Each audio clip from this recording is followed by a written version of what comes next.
Le champion d'Europe en titre Manchester City, avec des stars au repos, a surclassé mercredi Copenhague, 3-1, comme à l'aller, et atteint les quarts de finale de la Ligue des Champions pour la 7e année d'affilée. Pep Guardiola n'a échoué qu'une fois aux portes du top 8 depuis son arrivée dans le nord de l'Angleterre, durant sa première saison en 2016 à 2017, un accroc durablement effacé depuis.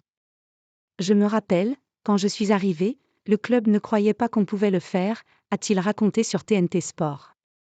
Mais les dirigeants, note de la rédaction, m'ont donné du temps, ils nous ont donné du temps. Maintenant nous sommes une équipe qui croit qu'elle peut le faire. Mercredi, l'entraîneur catalan s'est même payé le luxe de reposer certaines de ses pépites, tranquillisé par le succès du 8e de finale aller au Danemark, 3-1, et par la qualité de ses doublures.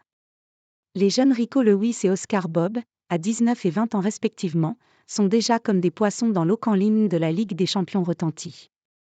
Sur le banc, les tauliers Kyle Walker, Bernardo Silva, Phil Foden ou encore Kevin De Bruyne ont vu leurs partenaires surnager face à une équipe de Copenhague rarement conviée dans le grand bain européen.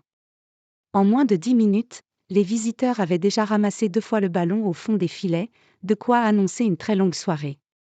Le défenseur Manuel Akanji a repris comme un attaquant, à la volée, un corner de Julián Álvarez, 5e, 1-0, avant que le champion du monde argentin ne marque à son tour, avec l'aide d'une grossière faute de main du gardien, 9e, 2-0.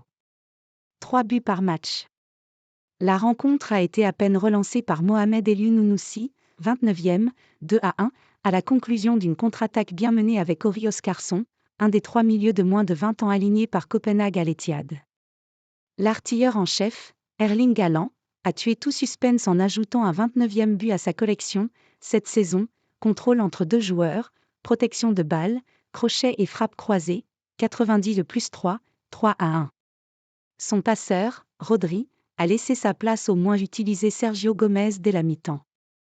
Ruben Dia a suivi plus tard, puis Haaland en fin de match, remplacé par Jacob Wright, 18 ans. La seule contrariété est venue de la blessure, à la main gauche, de Matheus Nunes, contraint de sortir au profit de Mika Hamilton, 20 ans. Pour le reste, c'était une soirée parfaite pour Pep Guardiola en prévision du choc contre le leader du championnat, Liverpool, qu'il talonne d'1 point, dimanche à Anfield. Les champions d'Angleterre et d'Europe en titre attaquent la dernière ligne droite de la saison pied au plancher, alimentant le rêve d'un nouveau triplé, avec la Coupe d'Angleterre, par une forme étincelante.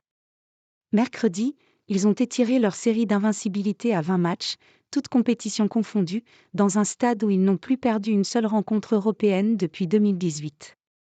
Une autre statistique montre la toute-puissance de Manchester City, spécifiquement en Ligue des Champions. Les Anglais comptent désormais 8 victoires en 8 matchs, cette saison, avec à chaque fois 3 buts marqués. Le club propriété de l'Abu Dhabi United Group connaîtra le 15 mars l'identité de son futur adversaire dans la Grande Coupe d'Europe. Le Real Madrid, le Bayern Munich et le Paris Saint-Germain sont également qualifiés. Nous avançons vers le tour suivant avec confiance. Nous sommes un des favoris mais nous devons le prouver, a commenté Manuel Akanji.